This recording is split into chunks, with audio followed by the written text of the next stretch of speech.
सद्गुरुनाथ महाराज की जय। महायोगी स्वामी उमानंद सरस्वती की जय।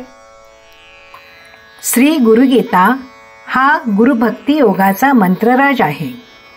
कलियुगात संसार सागर तरुण जाण्यासाठी हा महामंत्र गुरुदेवांनी स्वाध्याय म्हणून दिला आहे।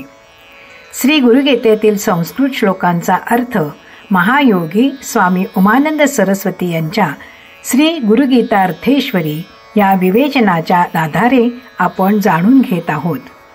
आजचा श्लोक आहे 141 आणि 142। अनुकूल दिशा। उत्तरे शांतिकामस्तु वश्ये पूर्वमुखो जपेत दक्षिणे मारणं प्रोक्तं पश्चिमे च धनागमः आग्नेयां कर्षणं चैव वायव्यां शत्रुनाशनं नैऋत्यां दर्शनं चैव ईशान्यां ज्ञानमेव च। आसनाविषयी सविस्तर सांगितल्यावर हे श्लोक दिशांचे महत्त्व व परिणाम सांगत आहेत। स्थळ, काळ, दिशा आदी सर्वच बाह्य परिस्थिती, वातावरण जपासाठी ध्यानासाठी अनुकूल असलेले बरे। मन लवकरच एकाग्र होते। आसनाचेच मानसशास्त्र इथेही लागू करायचे। ज्याला मनःशांती हवी त्या साधकाने उत्तरेला तोंड करून बसावे। उत्तरेला दक्षिण मूर्ती सांब सदाशिव गुरुचा गुरु दक्षिणेकडे मुख करून साधकांना आशीर्वाद देण्यास कैलास शिखरी विराजमान आहे। म्हणून जपाआधी त्याचा आशीर्वाद घेऊन मन शांत होण्यास मदत होते। जसे गुरु ज्या दिशेकडे तिकडे तोंड करून त्या दिशेस नमस्कार करावा तद्वतच हे होय।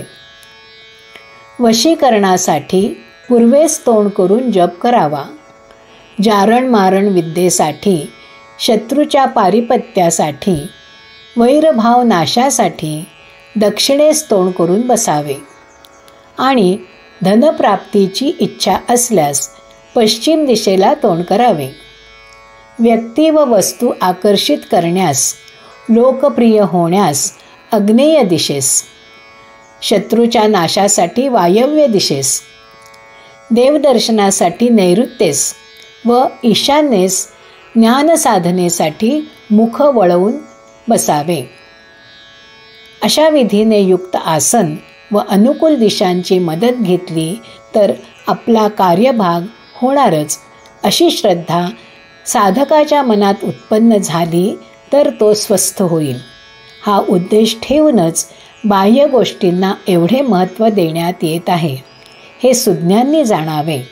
दुःख निवृत्ती व सुखवृद्धी झाली की मन शांत होते। त्रिविध तापांनी पोळलेल्या मनांची दखल श्री गुरुगीता घेते। त्यांना सांभाळून ती योग्य मार्गाला लावते। निर्दोष सदोष सर्वच व्यक्तींसाठी साधना सांगते। कोणालाच वगळत नाही।